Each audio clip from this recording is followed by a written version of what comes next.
여름을 상상해 보십시오. 한때 끊임없는 움직임의 상징이었던 미국의 공항들이 이제는 텅 빈 복도처럼 들립니다. 예전에는 캐리어 소리, 안내 방송, 다양한 언어가 울려 퍼지던 곳이었습니다. 수십 년 동안 세계 관광의 심장이었던 나라에 도대체 무슨 일이 일어난 걸까요? 최근 몇 달 동안 전례 없는 변화가 미국 항공산업을 뒤흔들었습니다. 10개의 국제 항공사가 조용히 미국에서의 운영을 중단했습니다. 대대적인 발표도 기자 회견도 없었습니다. 단지 수년간 수백만 명의 승객을 실어 나르던 노선들이 느리게 하나씩 사라졌습니다. 숫자가 보여주는 현실은 더욱 충격적입니다. 원인은 미국 하늘을 향해 날아오는 여정이 점점 더 힘든 경험이 되었기 때문입니다. 점점 더 비싸지는 항공권 갈수록 복잡해지는 비자 요건, 그리고 환영하기보다 멀어지게 만드는 공항들. 관광객에게는 기회의 땅에 도착한다는 느낌 대신 끝없는 장애물을 맞닥뜨린다는 감각이 남게 되었습니다. 북유럽의 한 사례가 그 상징적 단면을 보여줍니다. 아이슬란드와 미국을 잇는 저가 항공으로 유명했던 플레이 에어라인은 올해 3월 초 모든 미주 노선을 중단했습니다. 보스턴과 뉴욕 같은 도시들을 향한 레이캬비크발 저렴하고 빠른 항공편은 사라졌습니다. 4해 이상 이어지며 젊은 유럽인들에게 인기 있던 연결망은 이제 흔적조차 남지 않았습니다. 그 결과는 가혹했습니다. 아이슬란드와 북유럽 관광객들의 미국행은 불과 12달 만에 60% 이상 급감했다고 미국 여행협회는 밝혔습니다. 이 결정의 파급력을 이해하려면 관광업에 종사하는 사람들의 목소리를 들어보면 충분합니다. 아이슬란드 공영방송과의 인터뷰에서 한 가이드는 이렇게 고백했습니다. 나는 매달 수백 명을 뉴욕으로 인솔하곤 했습니다. 이제는 도쿄나 밴쿠버를 권합니다. 미국을 싫어하는 게 아닙니다. 다만 고객들이 실망할까 두렵습니다. 그 두려움은 조사로도 확인됩니다. 유럽관광위원회의 최근 설문에 따르면 북유럽 여행객의 71%가 미국보다 캐나다나 일본을 선호하게 되었습니다. 이유는 단순히 경제가 아닙니다. 사회적 불안정, 예기치 못한 비용, 취약한 의료 서비스, 긴급 상황에서의 무대응까지 수십 년간 미국 여행을 규정했던 안전과 효율, 환대의 이미지가 무너진 것입니다. 전문가들은 여러 요인이 겹치며 완벽한 폭풍을 일으켰다고 설명합니다. 하나는 비용의 급등입니다. 한때 합리적인 가격의 패키지를 찾던 가족들이 이제는 하루 숙박비 $150, 주차 요금 $60, 끝없는 추가 비용에 시달립니다. 다른 하나는 공항 경험입니다. 끝이 없는 줄, 공격적인 보안 검색, 끊임없는 지연, 문턱은 더 이상 입구가 아닌 장벽으로 인식됩니다. 여기에 불안정성의 인식이 더해집니다. 미국 대도시의 시위, 치안 문제, 사회적 불평등은 관광객의 눈에 너무도 선명히 보입니다. 과거에는 가려졌던 장면이 이제는 호텔 앞, 명소 주변, 번화가에 그대로 드러납니다. 데이터는 이 위기가 일시적이지 않음을 말해줍니다. 2015년에 미국은 북유럽 여행객이 가장 선호하는 목적지였습니다. 그러나 10년이 지난 2025년 아이슬란드인의 미국 비자 신청은 절반 가까이 줄었습니다. 같은 기간 캐나다와 한국으로 향하는 비자 신청은 2배 이상 늘었습니다. 메시지는 분명합니다. 미국이 높은 비용과 끝없는 절차로 스스로 닫히는 동안 다른 나라들은 환대와 편리함으로 문을 열고 있습니다. 이것은 단순한 통계 문제가 아닙니다. 사람들의 인식, 입소문으로 번지는 경험의 축적입니다. 한 어머니, 한 친구, 한 직장 동료가 나쁜 경험을 이야기하면 수천 명이 같은 길을 망설이게 됩니다. 인식이 자리 잡으면 그것은 물리적 장벽만큼이나 강력한 힘을 가집니다. 분석가들은 단언합니다. 지금 벌어지는 일은 단순한 시장의 흔들림이 아닙니다. 세계가 미국을 바라보는 시선의 구조적 변화입니다. 환영의 대명사였던 미국은 이제 예측 불가능하고 적대적인 곳으로 묘사됩니다. 여기서 걸린 것은 한 나라의 자본, 곧 신뢰와 환대, 도착하자마자 더 큰 무언가의 일부가 된다는 기대입니다. 그 감각이 무너지면 단순히 공항 개혁이나 요금 인하로는 회복되지 않습니다. 나라가 세계 앞에 자신을 어떻게 보여줄 것인지 근본적으로 다시 그려야만 합니다. 그리고 하루가 갈수록 신호는 더 명확해집니다. 최근 조사에 따르면 북유럽에서 미국으로 가는 여행은 급격히 줄어들어 이제 여행사들은 미국을 대중시장이 아니라 틈새 상품으로 취급합니다. 한때는 일상이던 목적지가 이제는 예외가 되어버린 것입니다. 수십 년 동안 대서양 횡단 여행의 상징을 정의해온 항공사들이 이제는 미국을 외면하고 있습니다. 이는 일시적인 조정이 아니라 수백만 명의 승객의 경로를 바꾸는 구조적인 감축입니다.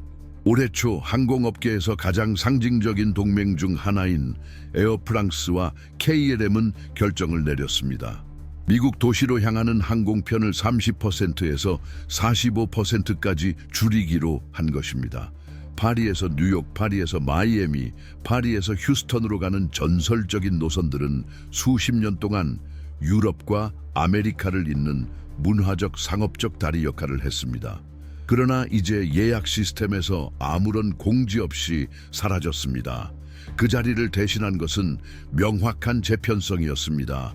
도쿄, 서울, 싱가포르, 뭄바이, 이 도시들이 이제 프랑스와 네덜란드 항공 네트워크의 새로운 주역이 되었습니다.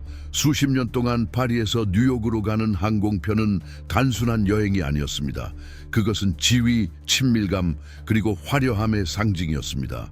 하지만 오늘날 베테랑 조종사들은 도쿄나 서울 비행 일정이 주어질 때 안도감을 느낀다고 고백합니다. 대서양을 건너 미국으로 가는 일은 까다로운 검문, 공항 주변의 시위 위험, 터무니없이 높은 세금, 그리고 불확실한 경험을 두려워하는 승객들과 마주해야 한다는 것을 의미합니다.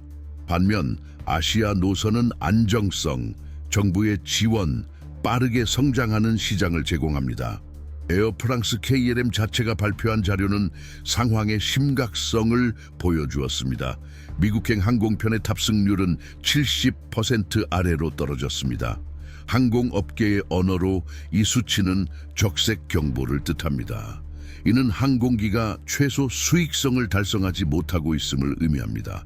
반면 아시아 노선들은 기록적인 실적을 달성하며 2024년 내부 목표를 초과했습니다. 메시지는 명확합니다. 우선순위가 바뀐 것입니다. 이 프랑스의 부분 철수만으로도 놀라움을 자아냈는데 호주는 진정한 충격을 안겼습니다. 남방우의 현대성을 상징하는 젊은 항공사 제트스타는 미국에서 완전히 철수한다고 발표했습니다. 로스앤젤레스, 호놀룰루, 샌프란시스코, 태평양과 아메리카를 잇던 세 도시가 한 번에 사라졌습니다. 제트스타가 이토록 급진적인 결정을 내린 것은 처음이었습니다. 제트스타의 철수는 승객 경험을 드러냅니다. 회사 대표는 결정을 설명하며 단호했습니다. 그의 말에 따르면 미국 공항의 착륙 수수료는 38%나 올랐습니다. 비자 절차는 점점 더 복잡해지고 있으며 많은 고객들이 환영받는 손님이 아니라 의심받는 대상으로 취급받는다고 느낀다고 합니다. 저렴한 요금과 마찰 없는 여행을 정체성으로 삼아온 회사에 미국 노선을 유지하는 것은 더 이상 의미가 없었습니다. 호주 승객들의 이야기는 이 변화를 더욱 선명히 보여줍니다. 한 은퇴 부부는 시드니의 한 신문에 2019년에 로스앤젤레스에서 여권 문제로 2시간 넘게 억류되었다고 밝혔습니다. 그들의 그랜드 캐니언 여행 꿈은 굴욕의 쓰라린 기억으로 바뀌었습니다. 다시 시도는 없었습니다. 그들은 다시는 돌아가지 않았습니다. 이런 손실은 당장의 재무제표에는 드러나지 않지만 미국 관광 산업에는 치명적입니다. 더 우려스러운 세부 사항도 있습니다. 호주 관광객들은 넉넉히 지출하고 문화적으로 존중하는 모범적인 여행자로 알려져 있습니다. 그들은 갈등을 일으키지도 특별 대우를 요구하지도 않으며 환대받는 곳에는 꾸준히 돌아옵니다. 이런 방문객을 잃는 것은 단순한 수익 감소를 넘어섭니다. 장기적 안정성을 보장하는 고객층을 잃는다는 의미입니다. 철수 움직임은 여기서 멈추지 않았습니다. 심지어 미국 항공사들조차 스스로 날개를 자르고 있습니다. 제트블루는 2025년에 15개의 국내 공항을 폐쇄했습니다. 이는 외딴 도시가 아니라 시러큐스, 우스터, 캔자스시티, 프레즈노와 같은 중간 규모 도시들이었습니다. 회사 역사상 국내에서 이토록 깊은 감축은 전례가 없었습니다. 이유는 위기의 규모를 드러냅니다. 2022년 이후 연료 가격이 41% 상승했고 조종사 부족, 기술자 부족, 소규모 공항에 심각한 안전 문제까지 겹쳤습니다. 이른바 2차 도시 승객들은 일일 항공편 접근권을 잃었습니다. 하루에 3대 또는 4대의 비행기를 받던 작은 터미널은 이제 몇 주 동안 한 번의 이륙도 기록하지 못합니다. 제트블루의 한 전직 조종사는 언론 인터뷰에서 문제의 규모를 설명했습니다.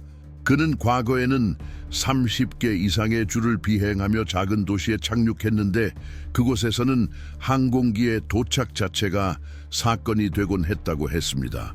하지만 오늘날 그 도시들은 버려졌습니다.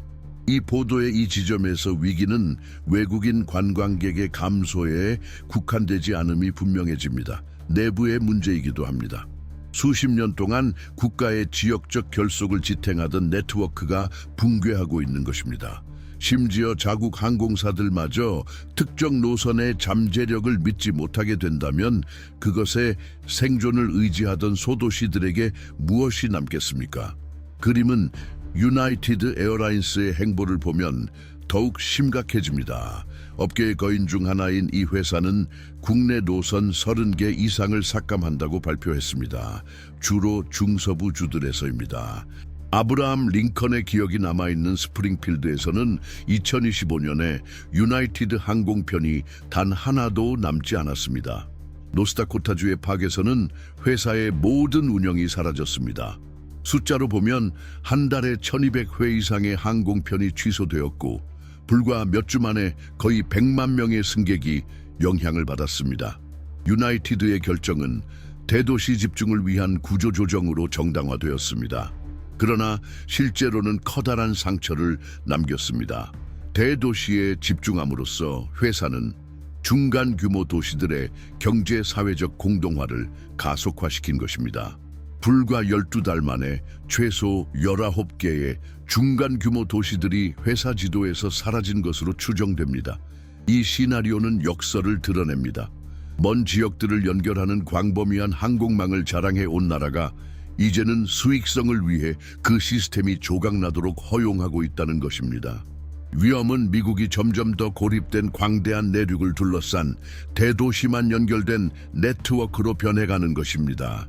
그리고 대형 항공사들의 철수만으로도 충격적이었는데 더 아픈 타격은 소형 항공사들에게서 왔습니다. 농촌과 산악 지역 노선을 유지하던 콘투어와 실버 에어웨이즈는 28개 이상의 도시에서 철수를 발표했습니다. 일부 지역에서는 그들이 매일 착륙하는 유일한 항공편이었습니다. 수천 가정에게 이는 학업, 직장, 의료 서비스를 추구할 수 있는 가능성을 의미했습니다. 오타와의 거리에서는 한때 흔했던 장면이 더 이상 반복되지 않습니다. 가족들이 짐을 들고 혹독한 겨울을 건너 플로리다로 향하던 풍경, 따뜻한 햇살과 미국의 해변을 찾아 떠나던 그 전통이 올해는 사라졌습니다. 언제나 미국을 지배, 연장선으로 여기던 북쪽의 이웃들이 이제는 아니요라고 말하기 시작한 것입니다. 에어 캐나다와 웨스트젯이 미국행 항공편의 40% 이상을 줄였다는 사실은 단순한 시장 데이터가 아닙니다. 그것은 사람들이 일상 속에서 실제로 느끼고 경험하는 불신의 반영입니다. 항로 하나가 사라질 때마다 오랜 전통이 끊기고 설렘 대신 의심이 자리 잡습니다. 오타와의 한 어머니는 캐나다 공영방송에 더 이상 아이들을 올랜도로 데려가는 것이 편하지 않다고 말했습니다. 예전에는 매년의 일정처럼 거의 통과 의례처럼 여행을 했지만 이제는 국내 여행지를 선호한다고 합니다. 그녀는 이렇게 덧붙였습니다. 미국은 더 이상 안전하지 않다고 느낍니다. 소음이 너무 많고 예기치 못한 비용이 들고 거리에는 긴장이 흐릅니다. 휴가라면 평온을 원하지 두려움을 원하지 않습니다. 아이들과 함께 호텔 밖을 나서는 게 두려운 곳에는 가고 싶지 않습니다. 그녀만 그런 것이 아닙니다. 여행사들은 지난 겨울 캐나다에서 미국 도시로 향하는 예약이 53% 감소했다고 보고했습니다. 반대로 브리티시 컬럼비아, 노바스코시아, 심지어 캐나다의 작은 해안 마을들은 기록적인 방문객 증가를 경험했습니다. 이는 단순한 일시적 변화가 아니라 가족들의 정서적 지도 자체가 재편되고 있음을 보여줍니다. 몬트리올의 중앙역에서는 여행객들이 알록달록한 가방을 끌며 퀘벡이나 밴쿠버로 향합니다. 한겨울에도 호텔은 만시를 기록합니다. 메시지는 분명합니다. 2025년에는 마이애미의 햇살보다 안전의 감각이 더 큰 무게를 가집니다. 미국과 관광 흐름을 나누는 데 익숙했던 캐나다는 이제 자국의 매력을 재발견하고 있으며 동시에 이웃나라의 가치 하락을 놀랍게 지켜보고 있습니다. 이유는 단순히 경제적이지 않습니다. 최근 조사에 따르면 50세 이상 캐나다인의 69%가 미국을 안전한 여행지로 여기지 않는다고 답했습니다. 이 수치는 충격적입니다. 바로 이 연령대가 수십 년 동안 겨울마다 플로리다와 캘리포니아 여행을 지탱해온 스노우버드 세대이기 때문입니다. 눈 대신 따뜻함을 찾던 은퇴자들이 이제는 퀘벡 시골의 샬레, 얼어붙은 호숫가의 조용한 게스트하우스 혹은 국내 크루즈를 선택하고 있습니다. 윈저나 나이아가라 폴스 같은 접경 도시에서는 미국 상인들이 캐나다 고객의 감소를 호소합니다. 수년간 캐나다 관광객들로 매일 북적이던 식당들은 이제 빈 테이블로 운영되고 있습니다. 관광객 유입에 의존하던 호텔들은 전체 층을 폐쇄하기도 했습니다. 이는 곧 일자리 상실로 이어집니다. 서빙할 손님이 없는 웨이터, 동행할 그룹을 찾지 못하는 가이드. 이 변화는 캐나다인들에게만 국한되지 않습니다. 유럽 관광객들이 보고한 불안정성은 수십 년 동안 뉴욕, 마이애미, 로스앤젤레스를 꿈꾸던 라틴 아메리카 여행객들에게도 울려 퍼지고 있습니다. 오랫동안 돈을 모아온 가족들이 마지막 순간에 포기했다고 말합니다. 이유는 단순합니다. 추가 비용, 예기치 못한 요금, 도시의 불안이 여행을 즐거움이 아니라 위험으로 바꾸기 때문입니다. 충격은 다시 한번 일상의 한가운데에서 나타납니다. 이는 좌절의 이야기이고 끊어진 꿈의 이야기이며 사라져버린 기대의 이야기입니다. 매년 가족을 올랜도로 데려가던 토론토의 한 사업가는 이제 국내 여행을 선택한다고 말합니다. 로스앤젤레스 호텔의 하룻밤 숙박비 $150에 $60의 주차비와 수많은 추가 요금을 더하면 더 이상 감당할 이유가 없다는 것입니다. 같은 금액으로 조식이 포함된 현지 리조트에서 며칠을 보낼 수 있습니다. 뉴욕의 택시 운전사들은 주말 쇼핑을 위해 도착하던 캐나다 승객들의 감소를 보고합니다. 올랜도의 테마파크들은 토론토와 몬트리올에서 오던 단체 관광객들이 통째로 사라졌다고 기록합니다. 이 공백은 단순히 경제적인 문제가 아니라 문화적인 문제이기도 합니다. 그리고 미국 대중에게 이 사실은 더욱 불편하게 다가옵니다. 왜냐하면 이는 지구 반대편에서 오는 거부가 아니라 가장 가까운 이웃, 역사적 파트너의 거절이기 때문입니다. 수십 년 동안 미국 관광의 일부를 떠받쳐온 그들의 신뢰가 가장 친밀한 공간에서 깨져버린 것입니다. 이러한 신뢰의 붕괴가 유럽의 후퇴와 나란히 일어나면서 그림은 더욱 어두워집니다. 미국이 잃고 있는 것은 단순한 승객이 아닙니다. 오랫동안 미국을 안전한 항구로 여겨온 이들의 애정, 인정, 그리고 열망을 잃고 있는 것입니다. 사회적 충격은 연쇄적으로 확산됩니다. 호텔 산업 종사자들은 근무 취소, 직원 감축, 계약 축소를 보고합니다. 카페부터 기념품 가게까지 작은 가게들 역시 관광객 부재의 충격을 받습니다. 이는 생존을 위해 이 톱니바퀴에 의존하던 얼굴들, 이야기들, 가족들의 현실입니다. 그리고 이 톱니바퀴가 멈추면 그 여파는 파도처럼 사방으로 번져나갑니다. 이 분석을 따라가다 보면 무시할 수 없는 신호들이 분명히 드러납니다. 갈수록 가혹해지는 관세, 끝없이 이어지는 입국 절차, 끊임없이 감도는 불안감, 거리를 가득 메우는 시위, 그리고 도시에 도착하자마자 드러나는 사회적 불평등. 그러나 이 모든 요소들은 그 자체로 끝이 아닙니다. 그것들은 더 깊은 무언가를 가리킵니다.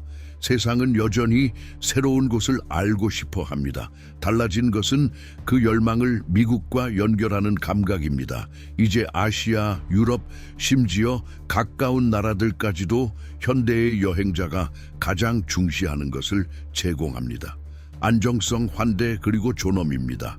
이 시기는 국제 관광의 자연스러운 기준점으로서 미국이 자리에서 내려온 순간으로 기록될 것입니다. 미국이 아름다움이나 문화 혹은 명소를 잃었기 때문이 아닙니다.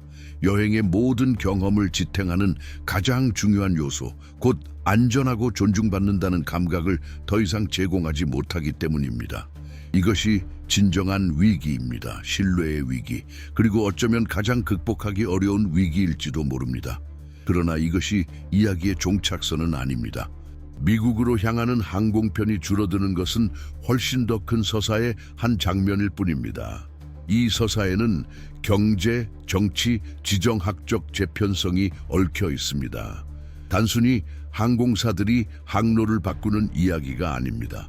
세계 질서의 재구성이자 살아있는 동맹의 상징으로 변하는 항공 노선들의 이야기입니다.